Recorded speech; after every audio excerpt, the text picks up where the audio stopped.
Wisdom of the earth, where scents unfold from Cornville's heart, red rocks behold. Hi, this is Audre Gutierrez, owner of Wisdom of the Earth Essential Oils.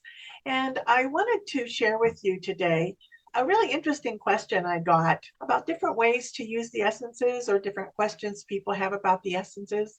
And in this case, the person wrote with a very interesting question. She said, "It's my understanding that the essential oils mostly help the physical and can help the metaphysical. Would you say this is correct?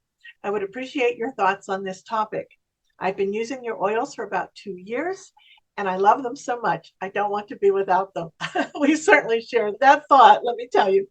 And I just want to understand them more, which I think is a really wonderful way to explore the boundaries of your knowledge about the oils, trying different ones, asking questions, really thinking about how they affect you and to better understand them. And I thought I would share my answer with you today. So basically, it required that I go back in history as to when Barry Kapp and I started the company almost 25 years ago. And at the time, he preferred to use the term essential essences because he felt the connotation of the word essential oil was that it was greasy or had an oily texture and wouldn't absorb quickly into the skin. And I understood where he was coming from, but I felt more comfortable with the term essential oils because I was really taken with the ancient history and lineage of the use of sacred essential oils or precious oils, as they were sometimes called, for use in healing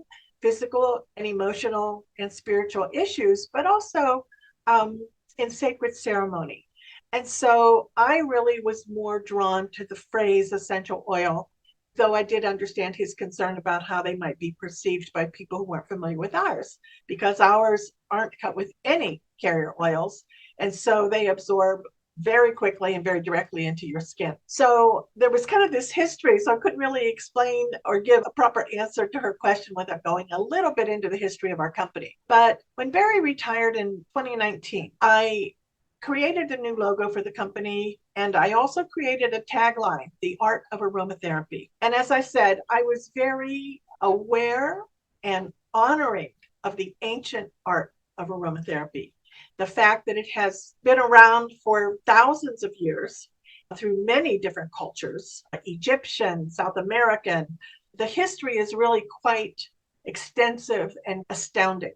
And so to really honor that in our tagline of the art of aromatherapy was really important to me. And so I mentioned to this person who wrote to me that in the ancient arts, it was used for body, mind, and spirit. And in spirit, we included the emotions. And so you really don't have to say one does this and one does that. In fact, they're the same thing. And in fact, in our bodies and in our lives, emotions and physical health and physical or mental state or perspectives are all one. Our physical body, our emotional body, our spiritual body are all integrated into who we are. There's a lot of research out there about the effect of one's mental state or one's spiritual state on one's physical health and physical well-being. So we don't differentiate. For the most part, we now just call them essential oils. But even when Barry and I saw that a little differently, we coexisted very happily and were able to just kind of manage that based on the perspective we were bringing to the discussion and to the choice of terms. And so I wanted to mention that for the essential oils, some of the big piece of this in terms of how they work is the intention you hold when you're using them. So if you're using an essential oil for a headache, and that headache may be from emotional stress, but you're concerned with the physical headache that's really bothering you, you might use peppermint or marjoram to help ease that headache. If you had an upset stomach, now that might come from eating food that wasn't properly preserved or had been kept a little too long. Or could be because you're really nervous about something and so your digestive system isn't working properly. Regardless, and you apply those oils to your body, in the case of the digestive issue, things like tarragon, basil, cardamom, you would be applying them perhaps for the physical concern you have, the pain or the distress or the feeling of bloating in the case of the digestive issue. you might be applying them physically to help alleviate that. But in fact, it's also going to work on if there's an emotional or spiritual issue that's causing that symptom. So we are really, as the phrase says, all one, and not just with our fellow travelers on this planet, but also in our emotional, spiritual, and physical body. So it's all integrated. Everything works together. So a problem in one can affect a problem in another.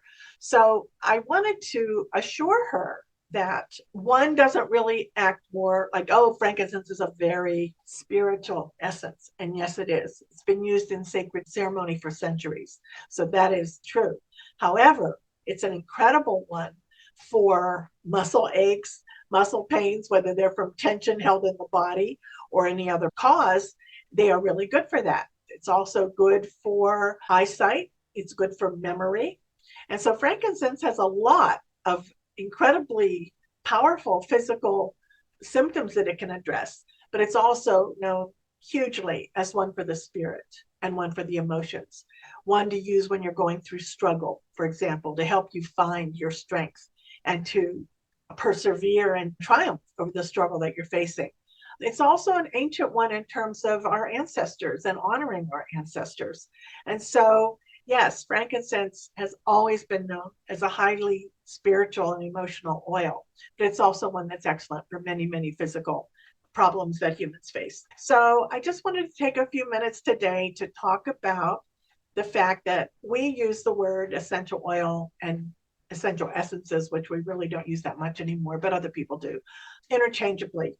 That one isn't different from the other, not in terms of how our oils are produced or how we describe them or how we teach about them. So we use them interchangeably, and we feel that essences address physical, emotional, spiritual issues in our lives and in our physical body, as well as our emotions and spiritual perspective.